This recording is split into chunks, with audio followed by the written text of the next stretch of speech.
exhibit. Obviously, there's metric dating right there. And I just walked in here and kind of have, obviously I've studied it before, so have kind of an idea of what to in video.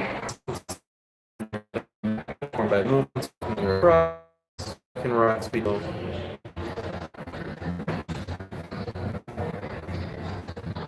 Yes. So you can be a geologist. I'm kind of skimming through here because a lot of this is stuff I'm very familiar with. Carbon Laboratory, University of Pittsburgh. The age of once living organisms can be determined by measuring the amount of carbon-14 in materials such as wood and bone. Radiocarbon dating methods can tell ages to a limit of about 60,000 years. And the reason for that, 60,000 years, is because after about 60,000 years, the amount of carbon-14 should be, for all intents and purposes, 0. So it should be where you can barely measure, if at all, the amount of carbon-14.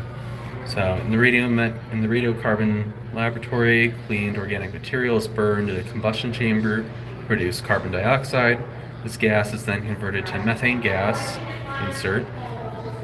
Before its concentration of carbon-14 can be measured, the age of the original material is calculated from the known decay rates for carbon-14. So this is just big misconceptions, is people think that paleontologists will typically use carbon-14 on dinosaur bones. The irony is we actually do find carbon-14 in samples that are that old.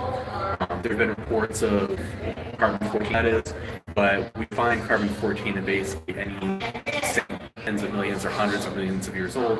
We still find carbon-14. So,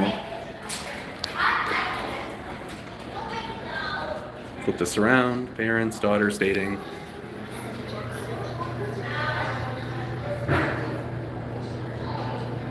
One of Spain's oldest rocks. So not a whole lot, but I can, so you can see here, rubium strontium, carbon-14 and nitrogen, and thorium, compared rubium elements further down the chain. So yeah. So this one, parents and daughters.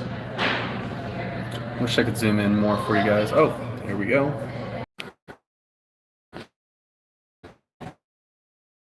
Start making material after one half-life. Half-life is the amount of time it takes for half of the material to decay.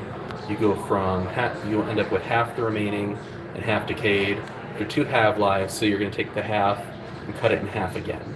So if you had a material where, say the half-life was 1,000 years, just to make the math very simple, at time 0 you'd start with the original amount. After 1,000 years you'd have half the original amount remaining. After another 1,000 years, the half remaining is going to be cut in half. After another 1,000, then the half of what's remaining then would be cut in half, etc. down the line. So whatever you have after one half-life, you have half of that left over. So that's the basic concept right there. Now, one of the big, there's some issues with this, like a lot of times you're assuming how much parent and daughter material there was to begin with, and sometimes that's consistent, sometimes it's not. There's also problems with cherry picking.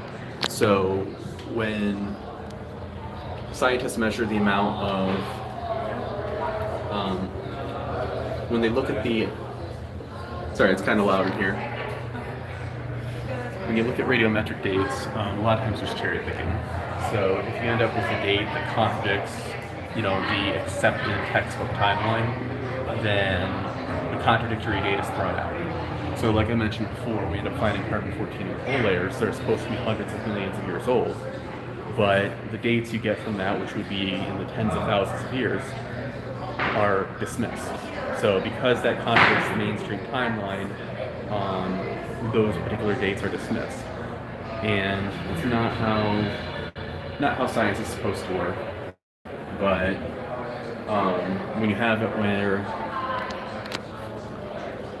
people are locked into a particular worldview or locked into a particular explanation of this is how things work, kind of end up with that problem. So Anyway, I'm going to keep trying to film around here, but I also want to be somewhat quiet so I'm not disturbing other people, and also so I'm being respectful